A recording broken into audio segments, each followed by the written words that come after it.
À partir du moment où on dit que la photographie, c'est capturer une part d'un paysage, d'un cadre, d'une situation, tout le monde peut être photographe. Donc, je m'appelle Olivier Caïssi, je suis photographe. Un jour, j'ai reçu cet appel pour accompagner ce groupe en photo. Dans la réflexion, je me suis dit, tiens, quelle est la différence entre l'image qui va être figée par la photographie et ce qui est réellement perçu déjà par soi en tant que personne voyante. On a déjà des perceptions différentes, mais quand en plus on a une vision altérée ou une vision inexistante, voilà quelle histoire on peut raconter à partir du moment où on a déclenché le bouton de son appareil et qu'on a figé un espace à l'intérieur d'un cadre. L'idée, c'était vraiment à chaque fois d'arriver, c'est de pousser un tout petit peu plus loin le simple fait de faire une photo en y ajoutant, voilà, qu'est-ce que tu vas pouvoir, toi en tant que participant, raconter sur l'image que tu viens de capturer.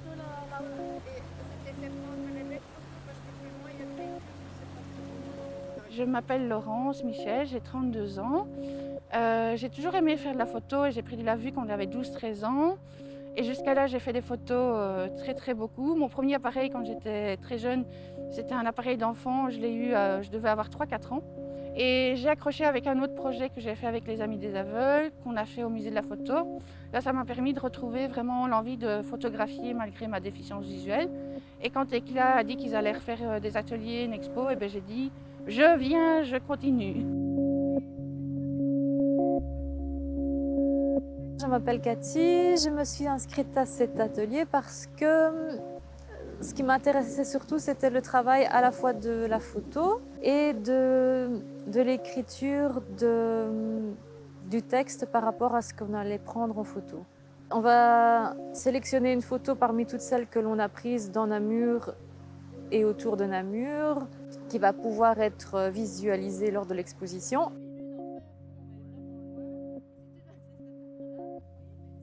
Il y a toute une partie avec des artistes qui voient et qui vont faire des œuvres d'art qui seront à toucher avec tous les autres sens que la vue.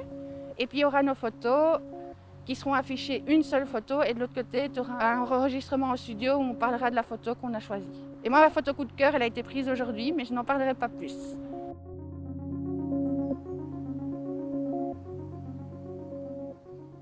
Ce fait d'avoir une distance plus grande entre le réel et ce qui se passe dans la tête des gens permet d'aller vers un imaginaire plus grand.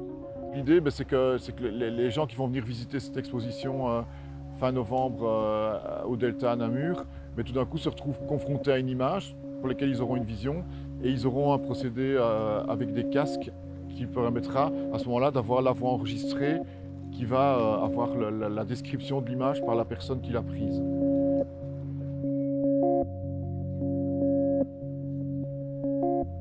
Moi, je m'appelle Christine. En général, je tire les photos sans savoir au départ ce qu'il y a. Et après, je les sélectionne en agrandissement sur mon ordinateur. Avec le zoom, les couleurs et un arbre, par exemple, je pense qu'il est un peu centré, alors je clique dessus, on verra bien après.